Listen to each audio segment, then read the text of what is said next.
wanapanga njama. Na mimi nataka Oparanya ndugu yangu asikie, maana ako ndani ya njama. Wanataka kukorogana kule kidogo.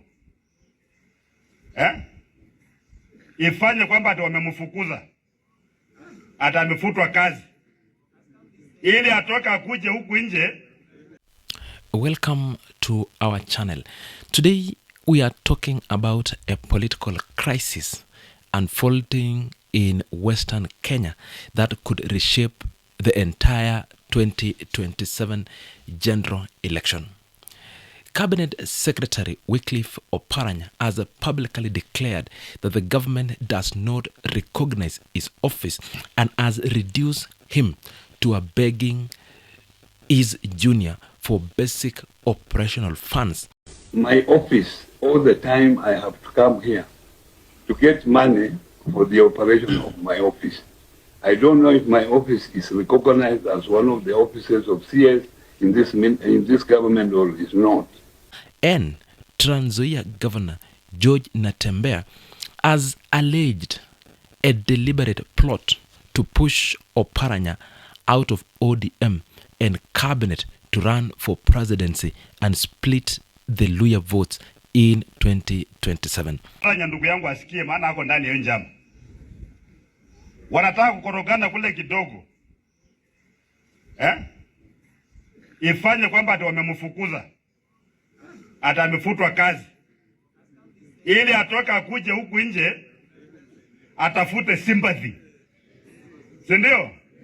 Waseme kwamba yeye alikuwa kwa ODM, sasa washikana watu wengine ODM wala ambao wanapigana ati uko na president yao. Nia wanataka kugawanya nini? Western. Start with what Oparanya told the government directly. On May 21st, 2026, he appeared before the Departmental Committee on Trade, Industry and Cooperative. What he disclosed to that committee was extraordinary. His office has no fuel for official trips. When he travels for official duties, he is forced to call his own principal secretary, who are juniors to him, to sign for his facilitation. He told that committee plainly that he does not want to continue looking like a beggar before his own juniors. That is not a junior government official making a complaint. This is a cabinet secretary, a very senior figure who joined President William Ruto's broad-based government as part of a formal ODM coalition arrangement. The government that brought him in is not funding his office to the point where he cannot move without depending on people who report to him daily. That is not a budget problem.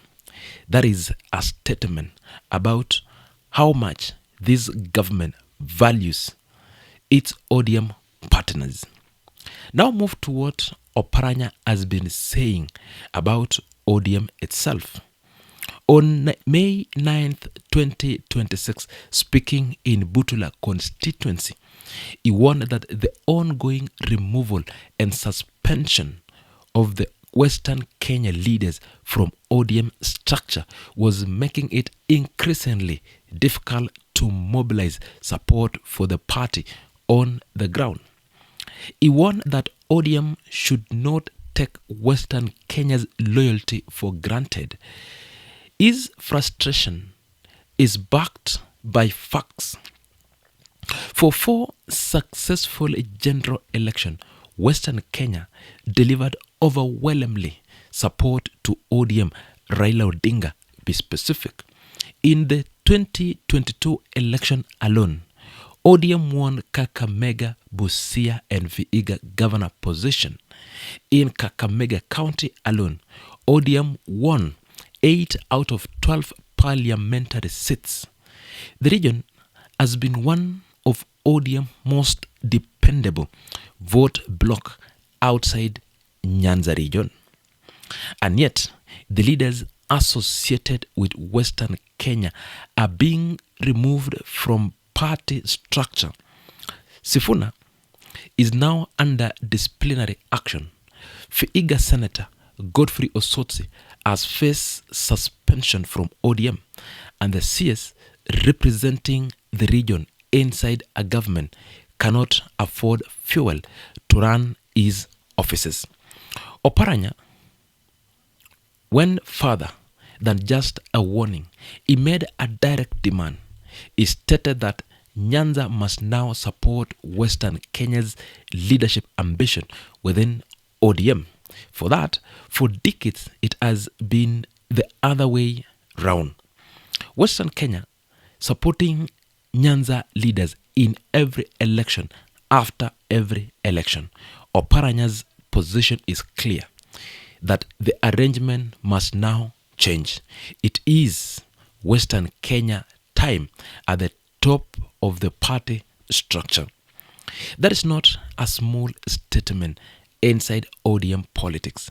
It is a direct challenge to the traditional power arrangement that has defined the party since its founding, and it is being made by a man who is simultaneously being underfunded by the very government he joined and sidelined by the party he has served for decades. Now comes Natembeya. Trans Nzoia Governor George Natembeya reportedly on May 22nd, 2026, made a specific and serious allegation that there is a deliberate plot to push Oparanya out of ODM and out of cabinet. The purpose, according to Natembeya, is to position Oparanya as a presidential campaign in 2027, specifically to fracture the Luhya vote and weaken the opposition hold on Western Kenya. These allegations connect everything.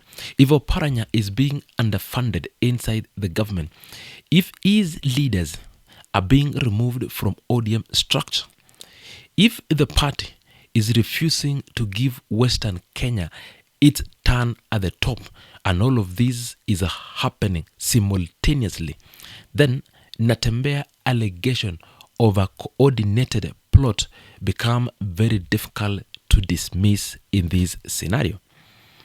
Natembeya has been making this argument consistently.